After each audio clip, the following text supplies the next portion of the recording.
never realized how much of my evening is a routine until someone else started keeping time with me. I get home at 8:45, kettle on.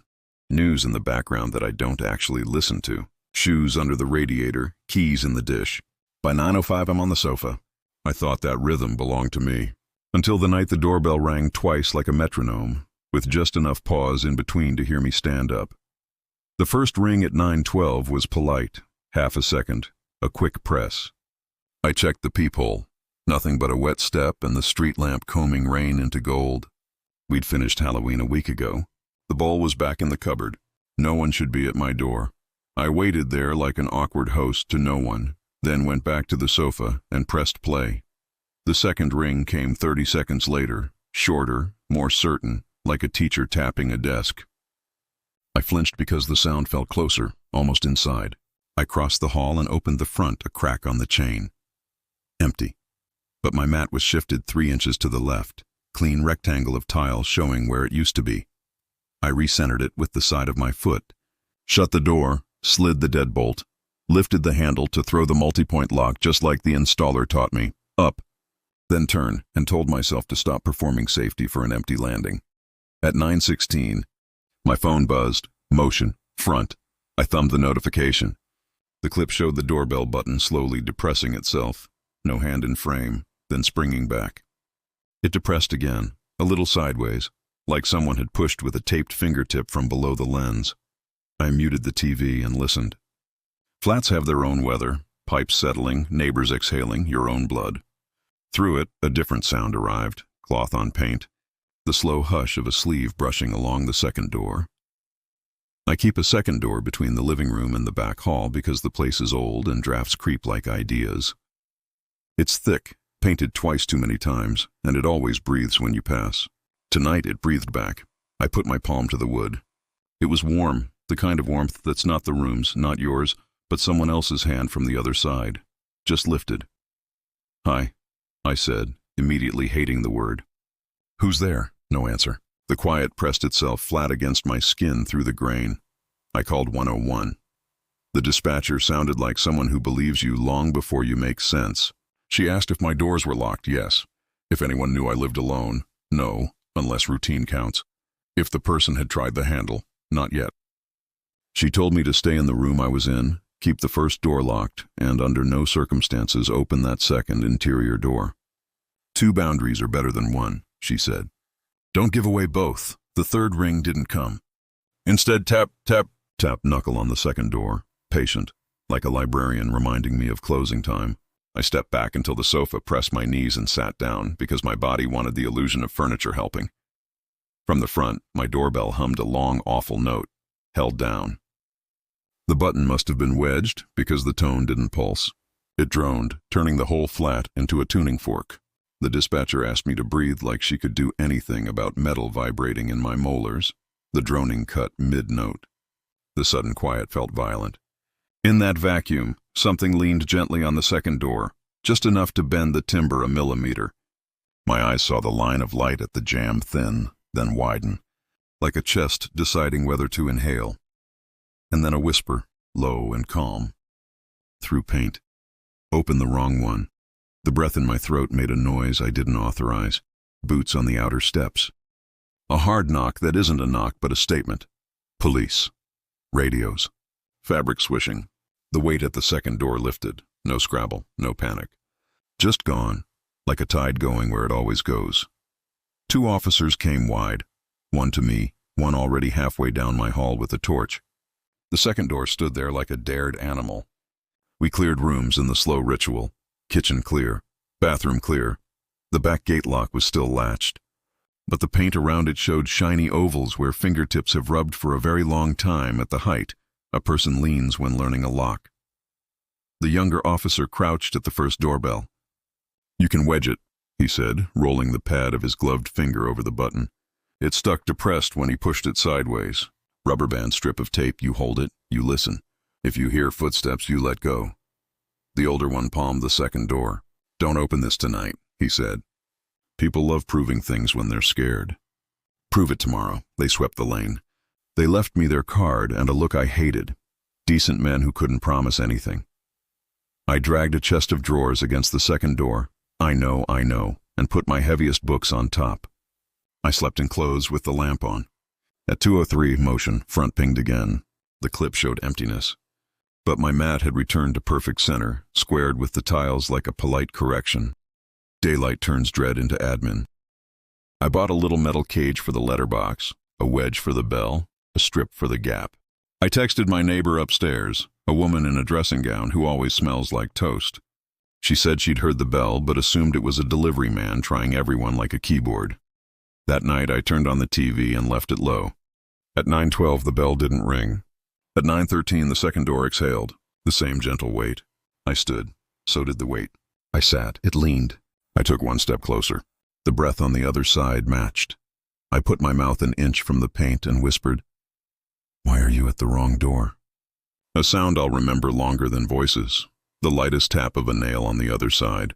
The kind of touch you use to check if a surface is hollow. One tap at ear height. Another lower. Then, deliberately, at handle level. The bell pinged once, short, someone testing whether I'd flinch. I didn't. The handle on the second door twitched a degree, upward, like whoever it was didn't know it needed to go down here. They learned something new about my house by touching it while I listened. Blue light washed the ceiling again. Patrol cruising slow. The second door unbent, as if the leaner had stood straight. The bell didn't ring. The dispatchers didn't have to speak. Some nights end not with an event, but with an understanding. If I had opened either door to prove a point, I would have lost a rule. I didn't open.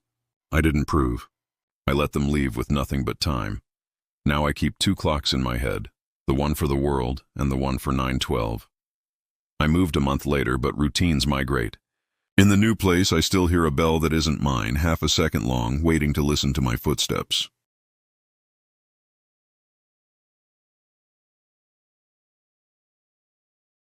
We're 4 flats. Mine's on 2.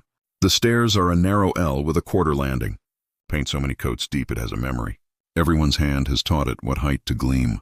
The first night I saw him, he was not a person yet. He was the posture of one, shoulder presented to the corner like a coin's profile, head turned a little toward the wall, as if listening. The light flicked on and he resolved from stairwell shadow into a man in a dark hoodie. I said, "Excuse me," because that word is a superstition that sometimes moves things. He didn't move. It wasn't a threat. It was almost an agreement. We could share this space if I took up less of it. I turned sideways, my back to paint, and passed him. His jacket had the cold smell of old rain. Inside my flat, I did what ritual people do. Put the kettle on, stood without turning it off, checked my phone, and then, standing there in the square of kitchen light, I got angry at how easily my body had made space for someone in my own building without asking him why. On night 2, he was there again at 2:10 a.m., light on, person-shaped stillness installed at the bend like a piece of furniture. I asked him, "Do you live here?" He didn't respond. When I went around him, he didn't flinch, but the air around him did. It felt pressurized, like standing in a lift that has just decided to move. By night 4, I understood a little about his physics. He didn't arrive. He was there the moment the light found him. If the bulb stayed dark, the landing held only stairwell dimness. When it clicked on, he existed in full. When it clicked off, he dissolved. On night 6, I left my bins out late and came back up with new liners. Light on, no one. Relief is a kind of dizziness. I took one more step. The light flicked as if it had blinked, and when it bloomed again, he had replaced the emptiness without the sound of a foot. I made an involuntary sound. He didn't turn. He placed the tips of his fingers on the wall in front of him as if taking a pulse, then put his thumb into the polished oval I hadn't noticed before at shoulder height. Years of hands rounding paint to shine. He was matching himself to old touch. I told people in messages that someone was loitering in the stairwell. Responses came back practical. Bored. Call the agent. Ask for CCTV. Get pepper spray. Illegal. Move. Helpful. Upstairs neighbor said she hadn't seen anyone, but she also never looks up. The letting agent sent a handyman at noon. Brave hour. He left a folded paper on the mat. Checked stairwell. No issue. The O in no was carved like a nail hole. I started watching the building's camera, a cheap dome stuck above the first landing after someone's bike was stolen in spring. At 2:08, the light clicked on with no motion in frame. At 2:10, the pixels in the bend thickened, gray on gray, until a person-sized darker gray stood in the exact spot a person would stand if they had practiced not being real. I took a screenshot. I hated it. The picture looked like nothing if you didn't already know. On night 9, I tried to wait him out. I opened my door at 1:50, heard nothing, waited with the chain on. At 2:07, the bulb hiccuped. At 2:10, the shape existed. I swallowed and did the thing you aren't meant to do. I stepped out and took his place. I lined my shoulder with the handrail, tilted my head the exact 5 degrees I'd measured, put my thumb in the polished oval. The wall was warmer than air, as if it kept every night's lean. Nothing happened, which somehow felt like losing. Then the light clicked off, and in the darkness I heard not my breathing. It was close. It had weight. It crowded the stairwell and softened the edges of me. When the light came back, he was gone, and my own door was moving. Only a breath, like a person had just let go. Inside, nothing. But the bathroom mirror cabinet, always flush, sat open a finger's width, and on the glass were 4 slim arcs in dust where fingertips had learned my distance to the mirror. I shut it. It clicked. The sound aged the flat. The next day, I printed a note and taped it at the bottom of the stairwell for other human beings. Has anyone else seen someone between the 2nd and 3rd at night? In the morning, my paper was still there, but the question was gone, neatly sliced out with a blade, leaving a clean rectangle of absence. My message now read, "Has anyone else seen someone?" Beneath it, in tidy block letters, someone had added, "Every night." I carried my bins down at 2:09 because fear loves experiments. The light triggered. The bend looked empty until I reached the squeaky board. Then he was there exactly where his absence had taught me. I said, "What do you want?" Knowing he wouldn't answer, he placed his fingertips on the wall like he was reading braille that belonged to paint. "Do you live here?" I said, a different way. He tilted his head a degree further, as if to listen not to me but to the stairwell's memory. On night 12, I wasn't home. I watched the camera from my sister's sofa. At 2:11, the upstairs neighbor, dressing gown, phone under chin, came down. She didn't look at the bend. She didn't have to. Her body hesitated the way bodies do near heat or people. She brushed past a space that pressed back. I went home the next morning and found 4 new polished arcs higher on the mirror, someone practicing a taller me. I called the police that night because sometimes you need an adult. 2 officers did a kind sweep, took a statement, nodded at all the right beats. One shone his torch along the wall and said what I already knew. "Everyone touches here." He tapped the shiny ovals like piano keys. "He's mapped where we are when we're afraid." They couldn't promise he'd stop. They suggested a second lock on my door and a motion light inside my flat, which felt like putting a lighthouse in a cupboard. The night after they left, I didn't go out. At 2:10, the light clicked on of its own accord and held for a long time. My door, 2 inches open on the chain so I could watch, stayed framed by yellow. The bend filled with him, that angle, those careful fingertips. And then for the first time he moved, 1 step down. The motion light timed out. Darkness sealed him. When it clicked back, he stood exactly where he had been, like the stairwell had scolded him back into position. But on the squeaky board below his left shoe, a darker shadow remained, a wet half-moon like something had been set there and taken away. The next morning on my mat, I found a small folded paper. Inside, a photo printed from a phone, my own door, my own eye at the chain gap, bleached by flash into a white coin. Across the bottom margin, in neat letters, "Don't stop." I moved a month later, not because moving fixes hauntings that aren't ghosts, but because between floors is nobody's floor, and he had learned every inch of mine. In the new building, the lift opens to my landing. When it's out, I climb in a single breath and do not stop where waiting lives.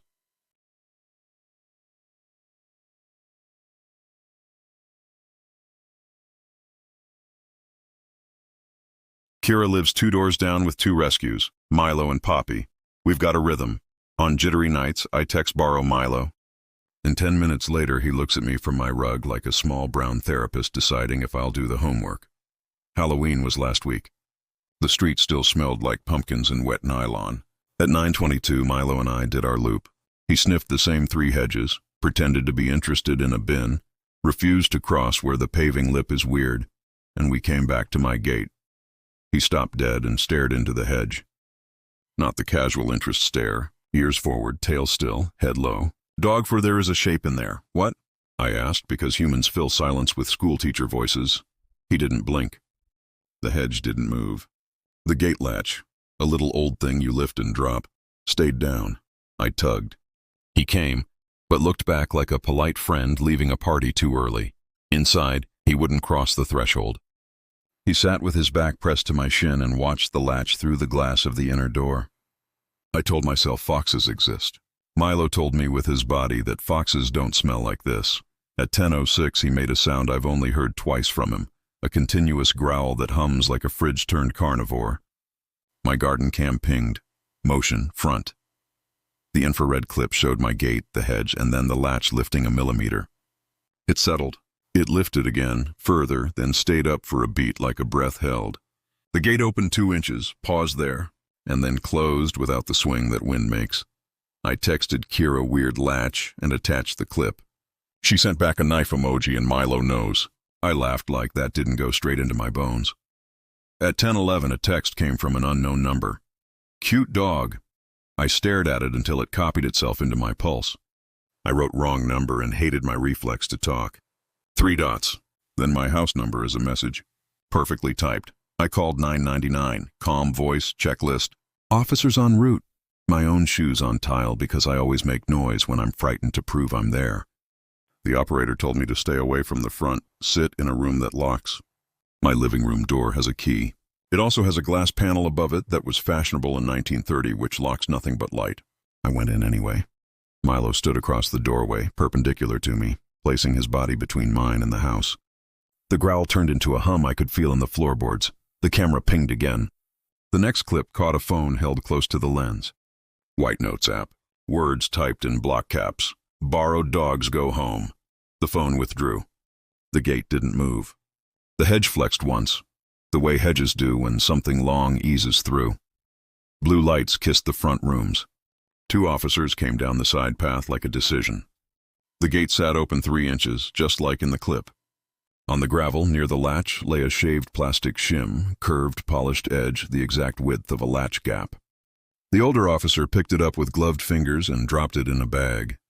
They learn your lock, he said. They learn you. How? I asked. He pointed at the window. Curtains don't meet, he said. 1/2 inch is a television for the patient.